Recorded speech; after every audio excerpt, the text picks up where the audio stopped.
Hello, this is Jenny at Pacific Northwest Art Laboratory. Today we're going to be sharing a video of art creation and poetry reading with our neighbor and friend Brian Countryman from Solano Winery in Woodinville. Please enjoy the video.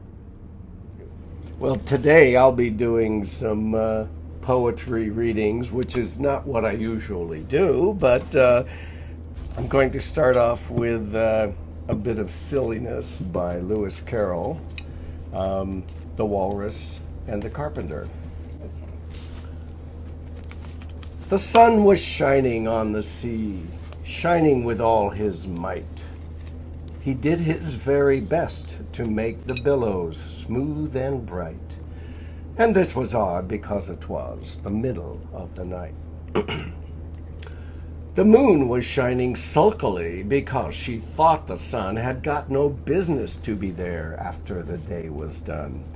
"It's very rude of him," she said, "to come and spoil the fun." The sea was wet as wet could be. The sands were dry as dry. You could not see a cloud because no cloud was in the sky. No birds were flying overhead. There were no birds to fly. The walrus and the carpenter were walking close at hand.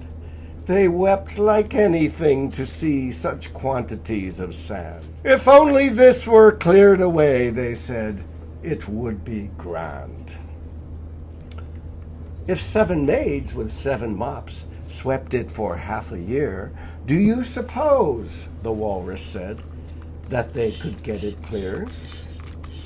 "I doubt it," said the carpenter, and shed a bitter tear. "Oh, oysters, come and walk with us," the walrus did beseech. "A pleasant walk, a pleasant talk, along the briny beach. We cannot do with more than 4 to give a hand to each." The eldest oyster looked at him, but never a word he said. The eldest oyster winked his eye and shook his heavy head, meaning to say he did not choose to leave the oyster bed.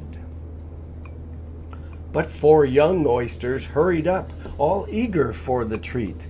Their coats were brushed, their faces washed, their shoes were clean and neat. And this was odd because, they hadn't any feet. 4 other oysters followed them, and yet another 4, and thick and fast they came at last, and more, and more, and more, all hopping through the frothy waves and scrambling to the shore. The walrus and the carpenter walked on a mile or so, and then they rested on a rock conveniently low, and all the little oysters stood and waited in a row.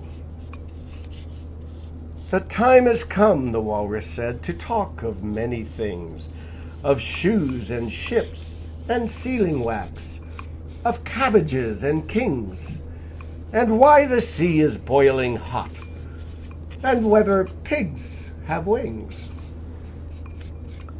"But wait a bit," the oysters cried, "before we have our chat, for some of us are out of breath, and all of us are fat." "No hurry," said the carpenter. They thanked him much for that. "A loaf of bread," the walrus said, "is what we chiefly need. Pepper and vinegar, besides, are very good indeed. Now, if you're ready, oysters dear, we can begin to feed." "But not on us," the oysters cried, turning a little blue. "After such kindness, that would be a dismal thing to do." "The night is fine," the walrus said. "Do you admire the view?" "It was so kind of you to come, and you are very nice." The carpenter said nothing but, "Cut us another slice. I wish you were not quite so deaf. I've had to ask you twice." "It seems the shame," the walrus said, "to play them such a trick, after we've brought them out so far and made them trot so quick. The carpenter said nothing but, "The butter's spread too thick." "I weep for you," the walrus said. "I deeply sympathize." With sobs and tears he sorted out those of the largest size, holding his pocket handkerchief before his streaming eyes. "Oh, oysters," said the carpenter, "you've had a pleasant run. Shall we be trotting home again?" But answer came there none. And this was scarcely odd, because they'd eaten every one.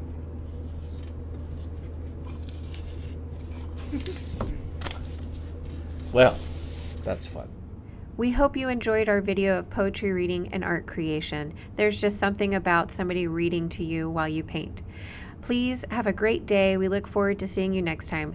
If you like this video, please like, subscribe, and check out our Instagram and Facebook and all of our other social media accounts.